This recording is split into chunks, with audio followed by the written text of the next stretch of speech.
Baik pemirsa, kembali lagi masih bersama di acara Ramadan Sehat bersama Rumah Sakit Ibu dan Anak Umu Hani Purbalingga. Masih bersama Dr. Agus dan juga Dr. Tuti di sini ya. Kita lanjutkan lagi ya Dok ya yang tadi. Tadi itu mengenai nutrisi untuk ibu hamil ya Dok ya yang harus dipenuhi. Tadi sampai ke buah-buahan, serat. Makanan yang penuh dengan serat ya Dok ya.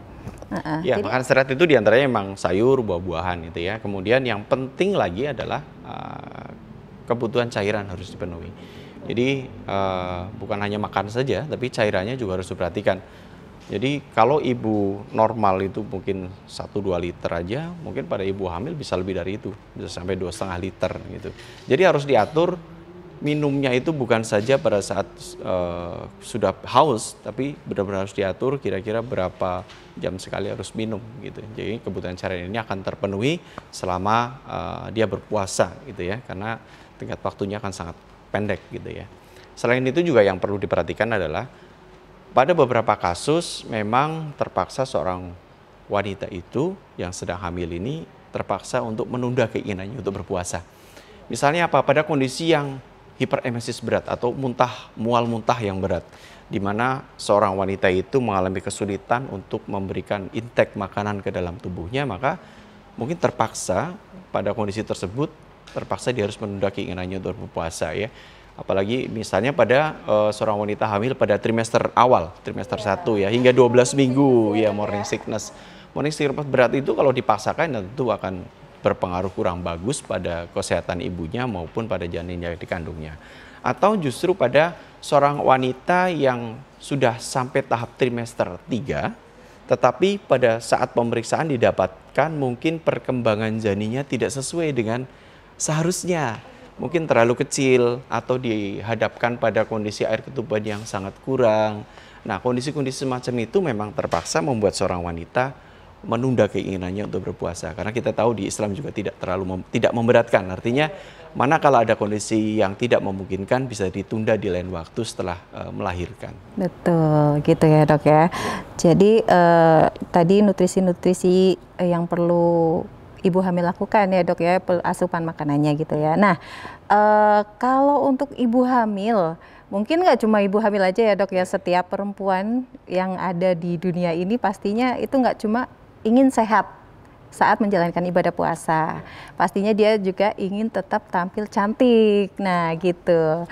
Dokter Tuti nih, bagaimana nih? Ada caranya nggak sih biar kita itu tetap tampil cantik saat berpuasa ya, untuk ibu hamil terutama nih? Ada tipsnya dia Dok ya? Oh iya, pasti ada ya. Banyak para ibu hamil ketika dia tahu hamil, dia menghentikan menggunakan produk skincare, karena banyak dari ibu hamil yang mengkhawatirkan kalau dia menggunakan skincare akan membahayakan bagi kehamilan dan bayinya ya. Jadi sebenarnya ibu hamil tidak perlu khawatir, karena sebenarnya ibu hamil itu tetap bisa menggunakan skincare yang pasti yang aman ya untuk si calon bayinya, seperti itu ya. Hal-hal yang perlu diperhatikan pada saat menggunakan skincare, yang pasti ibu hamil ini tetap harus menggunakan seperti pelembab ya di pagi hari, tentunya pelembab-pelembab yang zat aktifnya itu aman untuk si calon bayi ini. Seperti contohnya misalnya pelembab yang mengandung aloe vera, ceramide, hyaluronic acid itu aman untuk ibu hamil, karena fungsi pelembab ini yaitu untuk menjaga kelembaban kulit agar kulit tetap lembab, tampak kenyal dan terhidrasi dengan baik ya. Karena fungsi pelembab itu juga untuk mempertahankan struktur dan fungsi daripada kulit. Itu yang pertama adalah itu.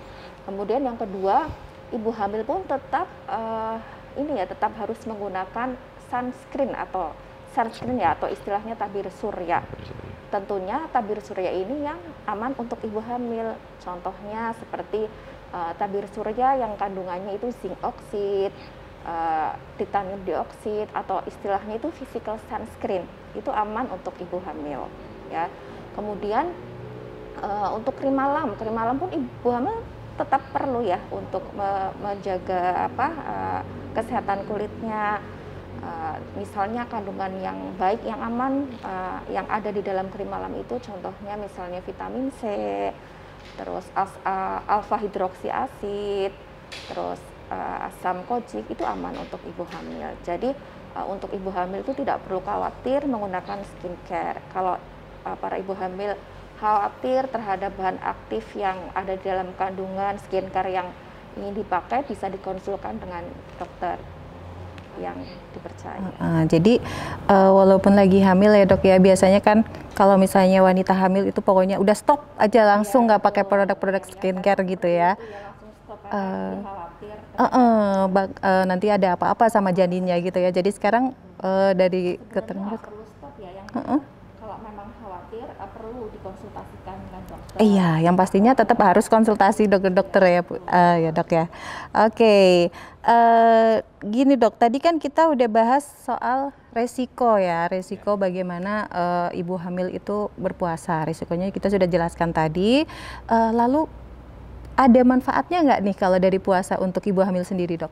Iya, sebenarnya banyak juga manfaat puasa untuk ibu hamil ya. Di antaranya justru pada kita tahu bahwa seorang yang berpuasa itu kita makannya itu sangat dijadwal.